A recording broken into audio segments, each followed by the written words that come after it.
Hello and welcome to week 2 of Establish the Pools. My name is Levitan. Each and every week, I'm joined on this show by Mark Dankenbring and by Peter Jennings to talk about, you guessed it, NFL pools. That means Survivor, Pick'em, Confidence pools, etc. Peter, good afternoon. Good afternoon, Adam. Another tough one. Excited for the pools. I lost some of my survivors, had some bad runouts in some of the pools, but I do have a 5 for 5 pick'em pool on DraftKings. So perfect. Right now, the currently winning is not horrible. Yes, end the games. Just end the entire season now. And now I'm going to get in this weird spot where I have some teams that went 1-4, 3-2, 2-3, and the 5. Like how you allocate your picks amongst your other things is a kind of interesting little scenario. Yep, we'll certainly talk through all of that as much as we can. Mark, how's it going? Going great. Yeah, a little tricky week 1. We said that last week. It was a tough week 1 for Survivor, and it played out that way. Hopefully, people avoided Cincy. Could not avoid Tennessee. I'm out of my Survivor pool as I leaned on Tennessee, and Fat Randy Bullock couldn't pull it through at the end there. So tough week 1. But we talked about it in week 1. That was like the hardest week 1 Survivor I can imagine, and really one of the hardest Survivor weeks ever. We'll get to that when we get to Survivor, but yeah, you should. By the way, on last week as well, way more of the Survivor would have been knocked out. My Survivor teams that actually survived, that went on, were the Saints, and the Saints were lucky as hell to win. Cincinnati, Tennessee were my other picks, and then also I used one of my 10 on the Broncos just as I don't think that was necessarily a great pick, but it didn't seem horrible. And they lose as well. So a lot of the Survivor guys are out. Don't even get me started on the tilt from all the people that escaped in Survivor. Not to mention that DraftKings advanced the tie, which I'm absolutely sick over. But anyways, that's horrible. When we get to Survivor, we'll talk about that. Okay. On today's show, we're going to talk through week 2 through the lens of pools. I know everyone out there's format is a little bit different. We're mainly going to talk Survivor, the confidence pool, and the super contest stuff, although the betting show I'm doing later tonight with David should help with that super contest style stuff.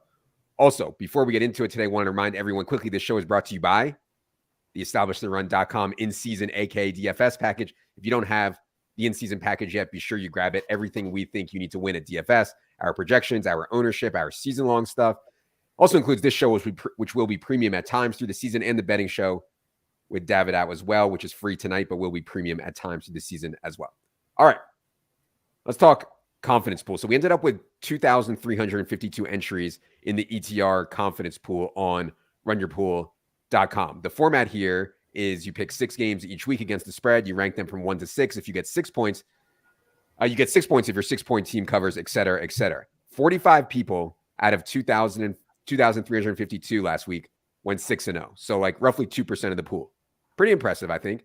34 people went 0-6. I mean, that is humiliating. Peter, 3-3. Mark, 5-1. Adam, 5-1. Shout out to me. The most popular in the pool, and this is in the ETR pool, the most popular picks in the pool were Broncos as a road favorite, Chiefs as a road favorite, Ravens as a road favorite. Those are the 3 biggest public sides. Come on, guys. We can't be taking these road favorites. It's embarrassing. The Run Your Pool guys are looking at the data and they're embarrassed. I'm embarrassed. It's that all our people are taking all the road favorites. As I mentioned, somehow went 5-1. I had the Texans as my 6. Obviously, couldn't believe they couldn't get the outright against the Colts. Bears, of course, as my 5. Vikings as my 3. And I want to talk more about the Packers in a second here. Vikings as my 3. Giants as my 2.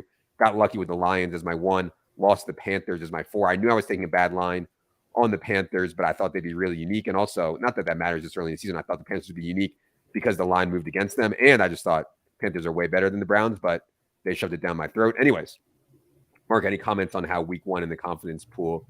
Any thoughts from that? I think the games that we talked about ended up doing pretty well. I thought the Chiefs were a smash, even though they were road favorites. The line in the pool was -3.5, and they had moved up to 6 at most spots. And just kind of looking at this Arizona team, very limited talent-wise offensively with D-Hop down and Rondale Moore out. So I think that was a great play. We hit on the Texans as home favorites. They had a favorable line on Run Your Pool as well. So I think overall week one, went pretty well, kind of following, taking the value where we could, letting the market help us out on a few plays there. And yeah, it is a little tricky, just ranking 6-1 and your confidence in them. Sometimes you can get in your head a bit, but I think overall, it was a good week one in the confidence pool. Yeah, much easier in the super contest and confidence pool than it was in Survivor. I thought, Peter, do you have an explanation for 3 of 3 and 3 and 3, which by the way is actually really good in the NFL, or at least at expectation. And no, but we're going against stale lines. We're going against stale lines. So yeah, the expectation. It's not great. I mean, imagine making the Jets your 5 point. I had the Texans as my 6 point. I think a lot of people did. I actually need to go back. I did so many pools last week to see what other stuff I did in that specific pool, but yeah, I'm behind. I'm in trouble. Well, what do you think generally about confidence? Because like I'm just doing it from my gut. I'm like, oh, Texans, they're going to win the game, and then we're getting 7 points. I'll make them my 6. I'm sure there's something more scientific I should be doing. You should be taking the biggest line move, which is what I was trying to do. Yeah, but everyone else is they're doing the same thing. So then you have the game theory of it, right? And not everyone's doing it. So, and it depends what you put your picks into. I mean, ideally, I think in an optimal way, you're doing this as close to last second as you can to get the closest to the closing line. So, well, one thing I would say is that early in the season is better for IKB. I know better stuff. In other words, I thought the Colts Texans line was absolutely egregious. I didn't care where the line went. I was like, Texans are winning this game. I thought the Bears were winning the game. I didn't care where the line went. And so like, I know IKB is way more possible, I think, early in the year if you have takes. Whereas if it was week 13, I would not have nearly as many IKB takes against the market, if that makes sense. Okay. I wrote down some that have already moved a decent amount. I'm curious what you guys think about these. Tampa is -3.5 in the pool. Now the line is 2.5. And by the way, I do have the unabated odds screen up here. Again, we think the sharpest books are Circa and Bookmaker here. Obviously, a lot of these other books are copying or moving on air, moving on public money, etc. Circa and Bookmaker are taking the biggest bets from the shout out to David out in Deck Prism too. I mean, come on, bud. And shout out, but that's not a bettable line, right? So, regardless, Deck Prism line is up good there. Indicator. 2.5. Yeah, good indicator. So, anyways, it went across 3 is my point. So 3.5 was the line in Tampa. It's down to 2.5 now. I don't really know what this is related to. I thought that the Saints got beat by the Falcons. I mean, the Falcons should have won that game, as Peter already said. I wasn't overly impressed with the Saints, but I think there's room for concern on the Bucs also. And obviously, like the Chris Godwin injury and Julio missed practice, a bunch of guys missed practice. I thought the line would settle at 3. I'm surprised there's 2.5s out there. But yeah, it kind of is what it is. Mark, do you have a read on what's going on with the line in this Bucs Saints game? Yeah, I think the Saints are just a little healthier here, coming in at 100% pretty much. And Tampa Bay did have that injury to their left tackle as well against the Cowboys. He's questionable to play. So potentially some injuries up front as well as in the wide receiver core.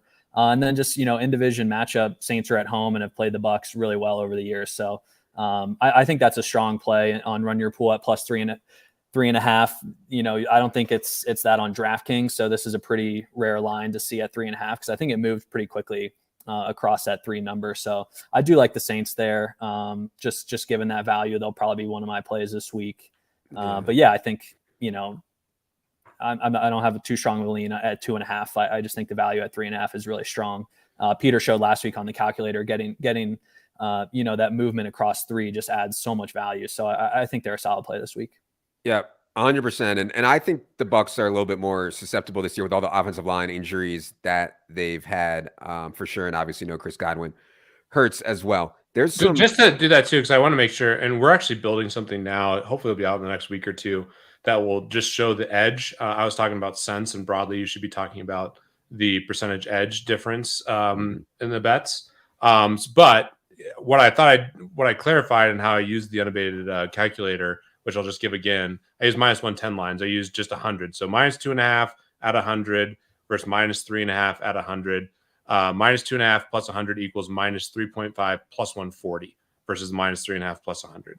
So you have at 100, 40-cent difference there. And we'll have the edge actually shown in percentages in the tool in the future for these pools. Yeah, certainly a really big one out. And if that line holds at 2.5, I would expect a lot of people to take them in the pool. I don't have a great feel on that game. Obviously, if I can't find a bunch of games, I'll just go with the market and take the Bucks plus 3.5. But we'll see. How much do you think home field matters in New Orleans? That's a good question for David Al. That's, it's a rivalry game. Obviously Brady, it's a big spot. So I do think New Orleans is one of those places. Certainly matters more than somebody like playing in New Orleans is a lot different than playing in Jacksonville, right? Yes, undoubtedly. I think early in the season too, the Bucks are going through a lot of transition on their O-line, that just with the noise and silent count and stuff like that, we can maybe see it become more of a factor early in the season where the continuity isn't quite where it would be later on. A couple more that have moved a lot. The Colts are minus 4.5 in the pool. Now I'm seeing a lot of threes out there. You can see Deck Prism has the 3.5 line up there, but there are mostly threes out there, some 3.5s out there. I guess 3 minus 120 is the line at Circa and Bookmaker, but still to move from 4.5 to 3 is a very, very significant move in the pool. I think people are just like, oh, well, Colts didn't play well week 1. Let's just bet on the Jaguars. I'm always down for a home dog, a bad home dog team. I'm always down for it. I think Indy will play better, so I don't have a great feel on this game. Peter, any thoughts on Colts Jaguars? That line again went from 4.5 to 3 minus 120. Well, I mean, it's one week, but we had some priors coming in. I think at ETR, we obviously talked about how we were a little more optimistic on the Texans. We don't expect them to be very, very good, but I think Davis Mills is underrated and they have some talent and they played well. So I think the Texans are maybe a little bit better than kind of the market thought coming into the season. But obviously the Colts didn't play well. They should win that game. And Jacksonville, I mean, to me, it's just such a big coaching upgrade. And Lawrence is like one of the most ideal candidates to really get better. And I thought Christian Kirk looked good. Robinson came back. ETN had some boneheaded plays, but looked explosive. They just have a lot of depth. I mean, Marvin Jones got some good catches. And at the line of scrimmage, they certainly have young players that could be getting better. So looks like the market appreciate what they saw from Jacksonville. And yeah, maybe we're wrong on the Colts. I think the Colts are decent, though. I thought the Colts were a good team coming into the year. Matt Ryan, certainly an upgrade over Carson Wentz. But Carson Wentz had a good week 1. In terms of defensive players who actually matter, I think this Leonard injury, and I believe he changed his name. Is that right, Mark? Yeah. I keep he keeps his first name is Darius. His middle name is Shaquille. Okay. He went to Shaquille Leonard? And his family calls him Shaquille, apparently. So, okay. Yeah.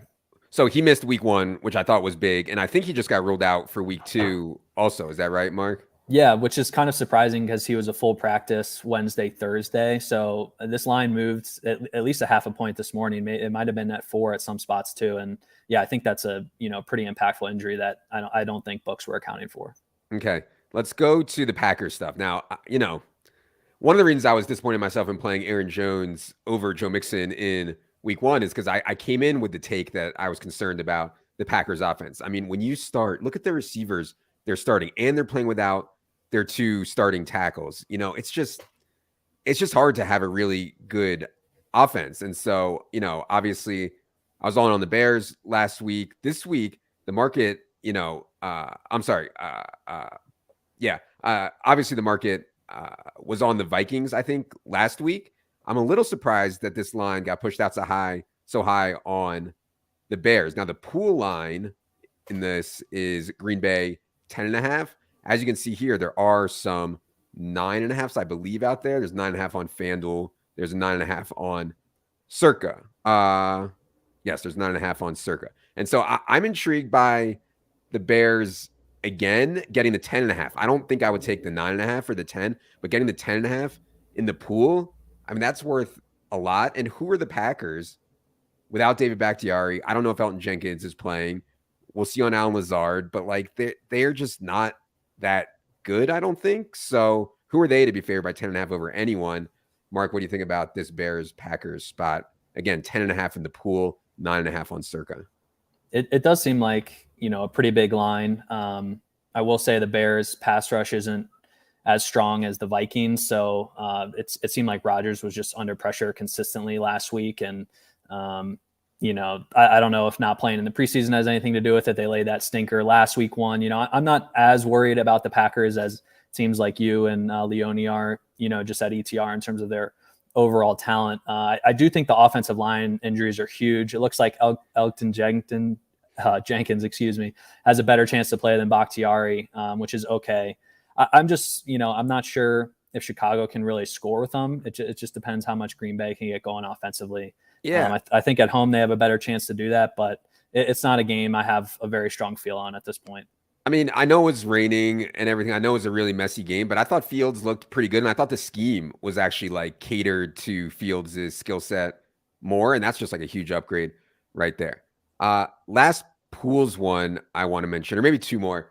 Real quick on the Chicago Green Bay game. And I think obviously there's value. You want to trust the numbers. But one thing that I thought about coming into this game that I could see being a problem for the Bears, and I guess they held up really well for San Francisco relative to expectation, but it was a sloppy game. But I'm still worried about their offensive line. And to me, that's where, I think obviously it's a big line. Aaron Rodgers had the same thing like Dink mentioned. But to me, the thing where I'm most nervous if I'm backing the Bears there is that we get 100%. Turnovers and Fields get sacked. And that's a scary thing about the Bears this season. 100%. I do think the Packers, although they didn't show it against the Vikings, have a lot of really good defensive players. I mean, they're really, really talented.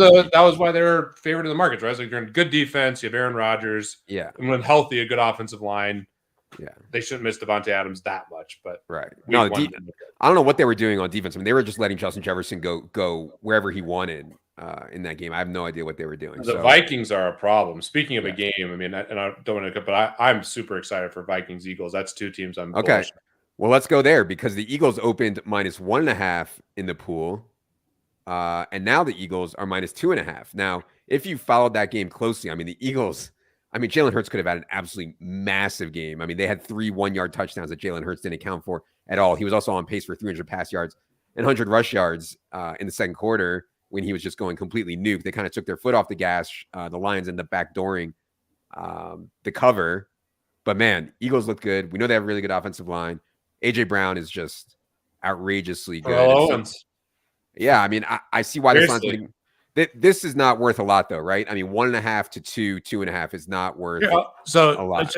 We can do the same thing. So -1.5, -2.5.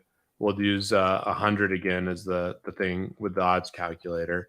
My guess is this is like very, very close. I mean, like 8 or 9 cents at 100. Right. So -1.5 plus 100 equals -2.5 plus 109. So plus 109 versus plus 100. So right. So 9 cents. And we'll get it again. We'll have the edge soon enough. Yeah. So, I mean, it's not, the move isn't worth a lot. It's really what you think about the game. Peter, you mentioned the Vikings being a problem. You're getting 1.5 in the pool, but the line is pushed out to 2 or 2.5. Does that scare you off of Viking stuff? The team I'm most bullish on this year by far is the Eagles. I didn't make a ton of futures bets, but I have Eagles division, Eagles conference, Eagles Super Bowl. Even tweeted out that I thought the best future after week 1 was the Eagles. So I'm super bullish on the Eagles, but I also love the Vikings, love the coaching scheme upgrade. Obviously, Justin Jefferson looks like the best or one of the best receivers. A lot of really good players on offense. And defensively, they got a lot of pressure on Aaron Rodgers. And I get it. Aaron Rodgers doesn't have Devontae Adams, could be rusty. He's had a bad week 1, 2 years in a row. But, that was an impressive showing from their defense. So I'm curious to kind of see this game. I think this is 2 really good games. I wish it was on the main slate. I'd love to stack this game. I think it's going to be awesome. But yeah, from a pools perspective, it's definitely a stay away relative to the other lines that we have at this point in time. Yeah, I don't have a great feel. I think the Vikings are very good, and the Eagles are very good too. I really don't have a great feel for this game whatsoever. Mark, I like the Eagles here. I'll say that, especially at -1.5. I think I'm going to take them. And, we do have the Kirk Cousins primetime narrative. Yes. I think the Eagles are just so strong kind of in every facet. Great O-line, great D-line, very strong secondary, obviously good receivers now. I think they can kind of win in any game, like format or just how it plays out. So I'm equally as bullish on the Eagles as Peter is. Devontae Smith didn't even have obviously put up the 0, but that's someone we're going to bet on all year. That guy's so talented, Heisman Trophy winner, looked awesome at times last year. I mean, they kind of did what they wanted. They just ran the ball so efficiently, and then he kind of honed in on A.J. Brown. But that's a dynamic duo. Right. The issue is the best friends narrative, and will Devontae Smith actually get enough targets to produce? I do think that he's a talented guy, but yeah, I still like Devontae his opportunity is going to be lower. I mean, there's just no doubt about it. They have a lot of talented players, and they can run the ball at will with a bunch of different options. Any more pools comments before we move on to Survivor here? I want to get your guys' takes on a couple other games I like, but I'm not completely sold on. Miami plus 3.5 is like intriguing to me. I just think the Ravens are a little overrated. Doesn't look like Ronnie Stanley is going to play again this week. The big bugaboo with Miami is their offensive line, and the Ravens D line and pass rush isn't that strong. So I'm not sure they're going to be able to take advantage of that. So that's one I like. Curious your guys' thoughts there if you have a lean. I like Miami. I'm surprised the market hasn't moved up kind of there's some injury stuff came out. Obviously, they had one of their corners tear their ACL. I think Marlon Humphrey was a DNP today in practice, which is concerning to me. Right. Mentioned. I mean, they've got a lot of injuries, but their entire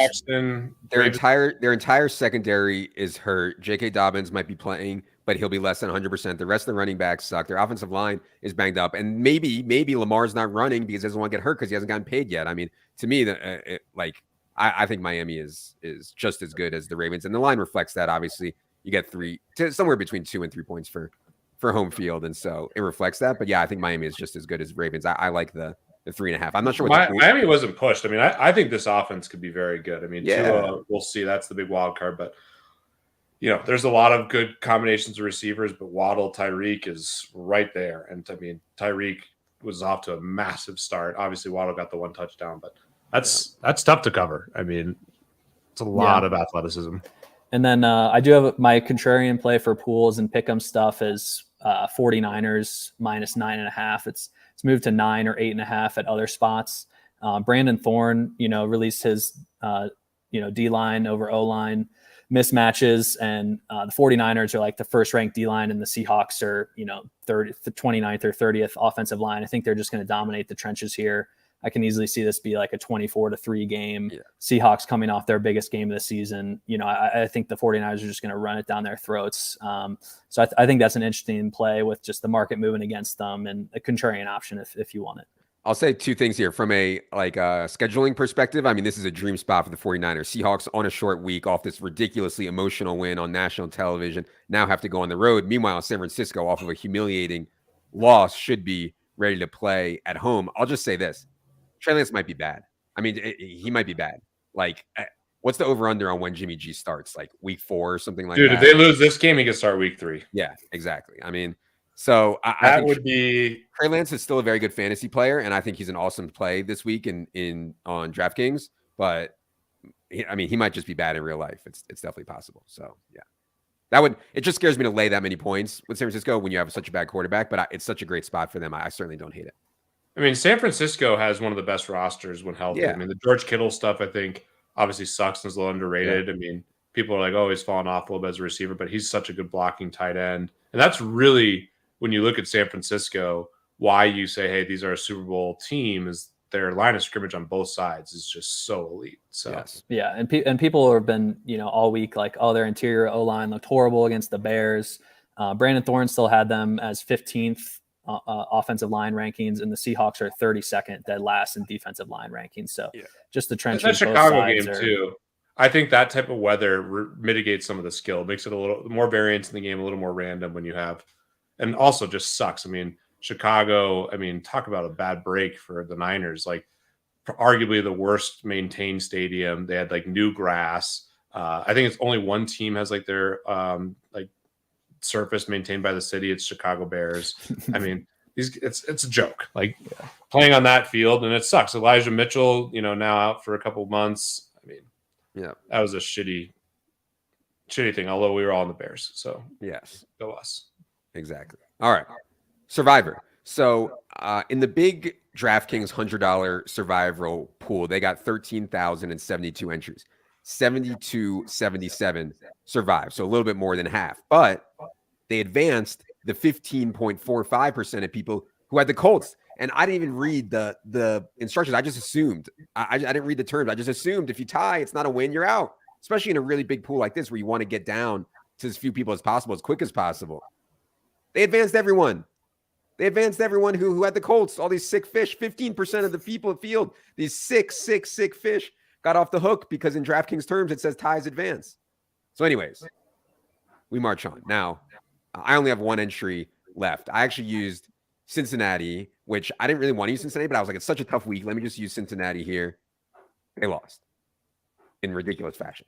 I used Tennessee, who we talked about on this show, which I thought was sharp. They choked it off at the end, give up the comeback, and then missed the field goal. And then I advanced one with Kansas City, which I didn't even want to use Kansas City as a road favorite, but I was just like trying to find a win somewhere. It was just so hard in week one. So I have one left.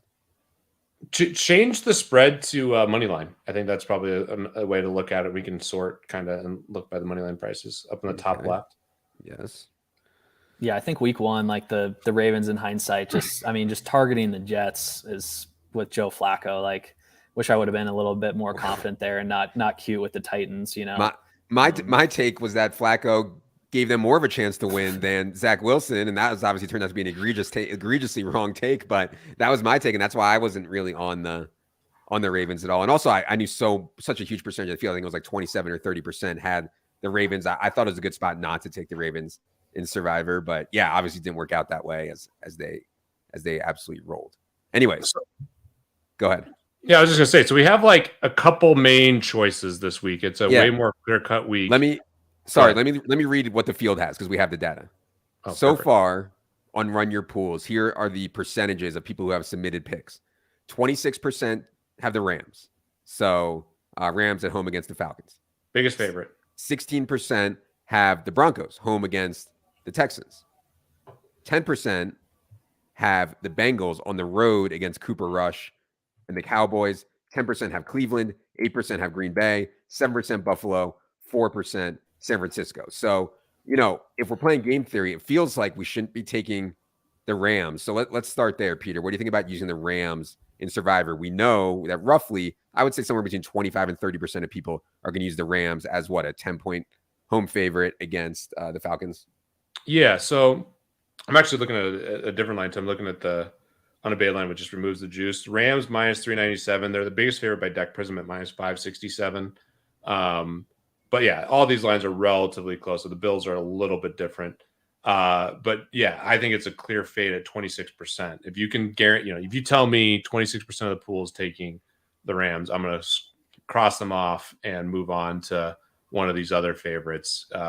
The Bills are the one that is most interesting to me of the top favorites because I just don't think people are going to want to burn the Bills. Exactly. Like they're going to have bigger opportunities where they're going to be a bigger favorite. So you might get them really low owned, but I don't even know if it's correct to use them. Like if you knew the Bills were like 5% picked or something like that coming in, we have Run Your Pool 4% have the Bills. Yes. Yeah. So it's like, yeah, that's super interesting to me. Is that like a good game theory play? But I think you cross the Rams off the list at 26% for sure. In this week, I think there's less merit to just, hey, I'm just going to figure out one that's going to hit. This week, there's so many choices where I think you can bring some game theory into it. My thought, Dank, and let me know what you think about this. My thought is that I think the Packers kind of suck. Maybe the only spot that I use them all year is home against the Bears, right? And although I just said that I kind of like the Bears against the spread, I do think that the Packers in Survivor, where 8% of the field is currently picking them, at home against the Bears is interesting here because I just don't want to use them again. So if I'm playing for first, if I'm trying to plan this out long term, I'd much rather burn the Packers and the Bills, right? So yeah, I think Packers are interesting. Mark, any thoughts on that? Yeah, I did think about them as well. I looked at their schedule. They do have home games against the Giants and the Jets in consecutive weeks in weeks 5 and 6, which I think is, a potential spot to use them again. So based on what we saw week one, kind of them still, coming back from injuries, like I don't necessarily want to use them this week. I'd kind of like to see them one more week. And then I think, they are usable in those 2 games at home against the Giants and the Jets. So I think I would hold off on them. I definitely get the idea. I mentioned I don't really see how the Bears score many points here this week, but I just am not fully confident in the Packers at this point. I think there's so many other solid options this week that we won't have as many options, down the road to use them in future weeks. So I don't think I'm going to use the Packers, but I see why you would. Yeah, I didn't even, I should have looked. Home against the Jets in week 6 is probably going to be a really good spot to use the Packers, assuming they can right the ship by then. So I think that one is interesting. The San Francisco Here's another one. Well, I guess there's a little bit of a dynamic here because the Broncos lost last week, but the Broncos, from just a schedule perspective, this is the best spot. The next time that they're, I think this is their biggest favorite spot, and then the next closest is the Jets. Yeah. When they're -9.5 at home in week 7. Yeah, I think the Broncos are fine. I do think that we've been talking about it forever. The Texans are better than people think, but that's okay. I think it's a fine spot for the Broncos. The other one, I was looking back through the numbers here, and only 4% have San Francisco. That's an interesting one to me. Only 4% have San Francisco against Seattle on the short week off of this ridiculous emotional win over the Russ Wilson, the revenge game. So yeah. Yeah, San Fran is kind of my contrarian play here. I think if I'm not going with, I think the Browns are interesting just against the Jets. Again, it's kind of a game or a time to use them. Their schedule does not look great the rest of the way. There's no other clear opportunities, especially when Deshaun comes back. Their tail end of their schedule is really tough. So if you want to get the Browns, I think are third highest pick this week. So I think that's an okay play. But yeah, 49ers I think is a pretty strong play. Yeah. God, maybe I'm just like biased by the fantasy stuff because like the Jets actually have good players. They just suck. You know what I mean? Like they actually have good players on offense. Now losing Mekhi Becton and Dwayne Brown, I think made a huge difference there for the Jets. But yeah, Jets winning the game, I don't think is would be that shocking to me. But yeah, that's one that I certainly wouldn't want to use again. So if you're planning for the long term, I think Cleveland is interesting. But yeah, I think I'm leaning San Francisco right now. Any more Survivor thoughts before we get out of here? No, I like the San Francisco pick for that percentage for sure. Yeah. Green Bay's also, you made some good merit for them, and I'll probably wait on Buffalo. I do think that they could come in even more contrarian and like a money thing, but the downside of using Buffalo is they have so much future value. I mean, they got the Jets at home where they're 13.5 point favorites as of now, and some other really good spots. So, I just want to mention Cincy real quick. So I don't when there's options, I don't take road favorites in Survivor, period. Like when I have options. And this week we certainly have options. And so obviously I think Cooper Rush is a downgrade from Dak, but he's not like incapable. He threw for 300 yards in his lone start last year against the Vikings. He's not like completely incapable. So I think Cincy is okay, but that's just not my style. That's not the way I would play. I would never use Cincy in Survivor this week, especially because they'll have better spots down the road. So yeah, I'm sure Cincy will be popular. Did we get them in the 10.6% right now is on Cincy, and I'm happy to fade that one. All right. We said we're going to do about 10, 15, 20 minutes at most on this show. We've gone for over 30, so shout out to us. Thank you all for joining. I'll be back later tonight for 2 shows.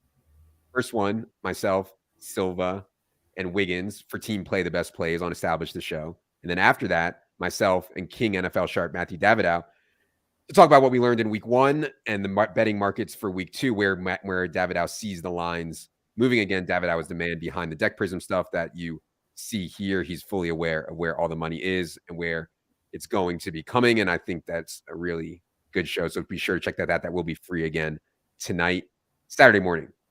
Drew and Leone for the GPP Bros on Establish the Million. All right. That's going to do it for another episode of The Pools. Thanks for hanging out, guys. For Mark, for Peter, producer Adam, I am Adam. Good luck, everybody.